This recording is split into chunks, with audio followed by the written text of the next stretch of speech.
बिस्मिल्लाहिर्रहमानिर्रहीम। अस्सलाम वालेकुम। वज़ाइफ मीडिया के प्यारे दोस्तों, मेरे प्यारे दोस्तों, उम्मीद करता हूँ कि आप सब खैरियत से होंगे और अल्लाह रब्बुल इज़्ज़त की रहमतें बरकतें समेटने में मशगूल होंगे।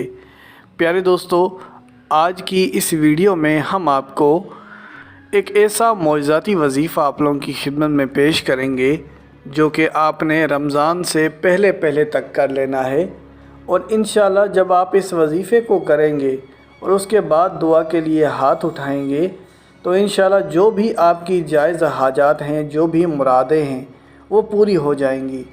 प्यारे दोस्तों, ये वजीफ़ा आयतुल कुर्सी का वजीफ़ा है और ये आयत मुबारका माशाल्लाह सब मुसलमान बहनों और भाइयों को याद होती है। बहुत से मुसलमान बहन भाई आयतुल कुर्सी से वाकिफ़ हैं, जिसकी बहुत बड़ी फ़जीलतें और बरकतें आई हैं।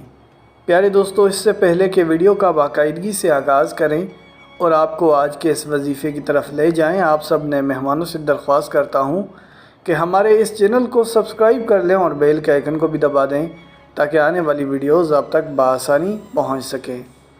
हज़रत अबी बिन काब रज़ियल्लाहु तआला अन्हा ने कहा, हुज़ूर नबी करीम सल्लल्लाहु अलैहि वसल्लम ने उनसे पूछा, ए अबू मंज़र, तुम्हें किताब अल्लाह में से सबसे अजीम आयत कौन सी याद है? मैंने अर्ज़ किया, अल्लाह और उसके रसूल बेहतर जानते हैं।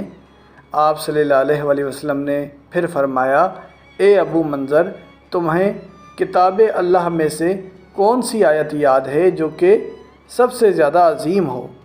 मैंने अर्ज़ किया, ला इलाहा इल्लल्लाहु,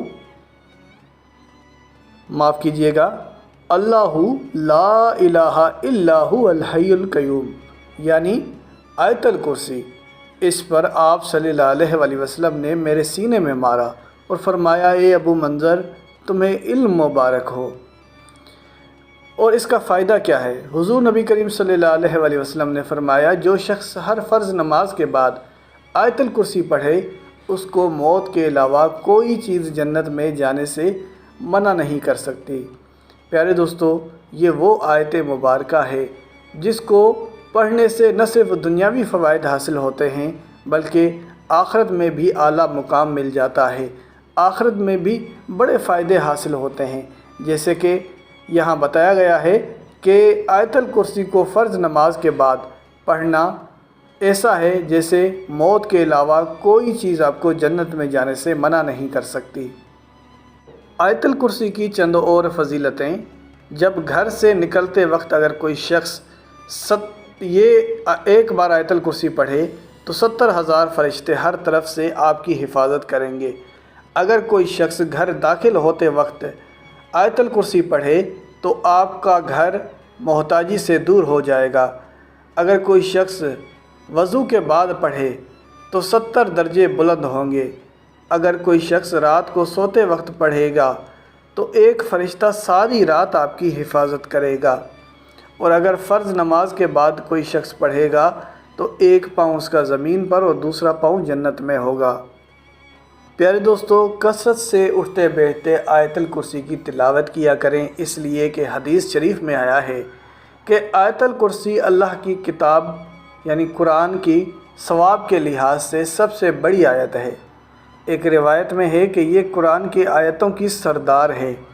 दूसरी हदीस में आया है कि जिस माल या औलाद पर इस आयतुल कुर्सी को पढ़कर दम करोगे या लिख कर माल में रख दोगे या बच्चे के गले में डाल दोगे, शैतान उस माल और औलाद के करीब भी न भटकेगा।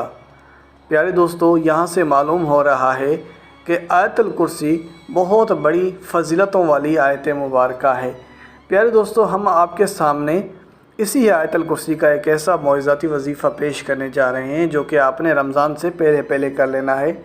और इंशाअल्लाह आप देखेंगे कि कुछ ही दिन में, जैसे आज अगर आप ये वजीफ़ा करते हैं तो अगले 2-3 दिनों में ही आपकी बड़ी से बड़ी मुराद पूरी हो जाएगी। तो मेरे प्यारे दोस्तों, वजीफ़े का तरीक़ेकार सुन लें। आपने रमज़ानुल मुबारक से पहले पहले, यानी आज अगर 15 शोबान है तो अभी आपके पास 15 दिन हैं, तो इन 15 दिनों में के अंदर यानी रमज़ान से पहले ही पहले آپ نے آیت الکرسی کو اس انداز سے پڑھنا ہے کہ آپ نے 15 مرتبہ آیت الکرسی پڑھنی ہے۔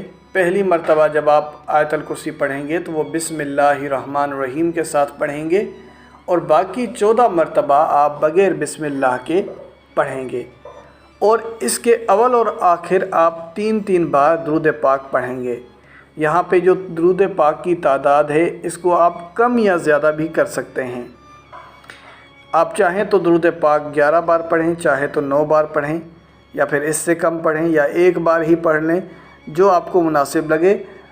بہرحال میں آپ کو یہی کہوں گا کہ اگر آپ کے پاس ٹائم ہے تو آپ زیادہ سے زیادہ آیت الکرسی کو پڑھیں، معاف کیجیے گا، زیادہ سے زیادہ درود پاک کو پڑھیں۔ آیت الکرسی کی تعداد وہی رہے گی 15 مرتبہ، لیکن درود پاک کی تعداد کو آپ کم اور زیادہ کر سکتے ہیں۔ پیارے دوستو، جب آپ یہ عمل کر لیں اس کے بعد آپ استغفار کا کثرت سے ورد کریں، کیونکہ یہی وہ گناہ ہوتے ہیں جو کہ ہماری حاجات کے آگے حائل ہو جاتے ہیں۔ تو سب سے پہلا عمل ہمیں یہی کرنا چاہیے کہ جب بھی وظیفے کا آغاز کریں، یا تو وظیفے سے پہلے اپنے گناہوں کی بخشش مانگ لیں، یا پھر وظیفہ کرنے کے بعد دعا مانگنے سے پہلے اپنے گناہوں کی بخشش مانگیں، استغفار کا کثرت سے ورد کریں۔ انشاءاللہ جب آپ استغفار کا کثرت سے ورد کریں گے، اللہ پاک آپ کے گناہوں کو معاف فرما دے گا۔ بے شک اللہ رب العزت کی ذات ایک ایسی ذات ہے کہ زمین سے لے کر آسمان تک چلے جائیں، اتنے گناہ آپ کریں کہ زمین سے لے کر آسمان تک پورے خلا کو بھر دیں، لیکن ایک بار آپ اگر دل سے توبہ کریں تو سارے ہی گناہ معاف کر دیے جاتے ہیں۔ تو وظیفے کا طریقہ کار بڑا آسان تھا۔ آپ نے سب سے پہلے 3 بار درود پاک پڑھنا ہے، بیچ میں آپ نے 15 بار آیت الکرسی پڑھنی ہے، اور آیت الکرسی میں جب آپ پہلی بار آیت الکرسی پڑھیں گے تو وہ بسم اللہ کے ساتھ پڑھنی ہے، اور باقی 14 مرتبہ بغیر بسم اللہ کے پڑھنی ہے، اور آخر میں آپ نے 3 بار درود پاک پڑھ لینا، اور اس کے بعد آپ نے استغفار کا کثرت سے ورد کرنا ہے۔ استغفار کا کثرت سے ورد کرنے کے بعد آپ نے دعا کے لیے ہاتھ اٹھانے ہیں، اور اپنی حاجات کے لیے، اور جو بھی آپ کے مقاصد ہیں، جو بھی آپ کی حاجات ہیں جو کہ پوری نہیں ہو رہی، تو ان کے لیے آپ رو رو کر گڑ گڑا کر اللہ سے مانگیں۔ انشاءاللہ اللہ رب العزت کی ذات بڑی رحیم و غفور ذات ہے، اسے جو بھی مانگو گے، جو بھی حاجت مانگو گے، جو بھی دعا مانگو گے وہ پوری کر دی جائے گی۔ پیارے دوستو، آپ بھی یہ وظیفہ کریں اور اپنے دوستوں عزیزوں کے ساتھ لازمی شیئر کریں تاکہ زیادہ سے زیادہ لوگ اس سے استفادہ حاصل کر سکیں۔ پیارے دوستو، اسی کے ساتھ اجازت چاہوں گا، اپنا بہت سارا خیال رکھیں۔